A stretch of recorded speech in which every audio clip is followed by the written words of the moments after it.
Pemirsa, meski telah memasuki awal musim kemarau, BMKG menyebut potensi hujan di Sumatera Selatan masih tetap terjadi. Bahkan, berdasarkan pantauan dinamika atmosfer, pertumbuhan awan masih diperkirakan berlangsung hingga sepekan ke depan.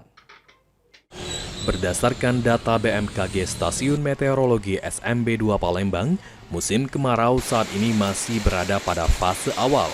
Karena itu, hujan masih dapat terjadi dengan intensitas ringan hingga sedang, berdurasi singkat dan bersifat lokal.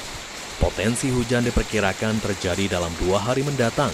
Kondisi tersebut dipengaruhi melemahnya monsun Australia serta adanya pola sirkulasi angin di wilayah barat Bengkulu.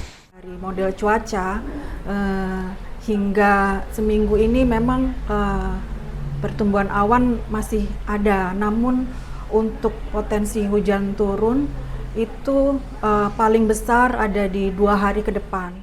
Puncak musim kemarau diperkirakan akan terjadi di bulan Agustus. Muhammad Aidil, PAL TV.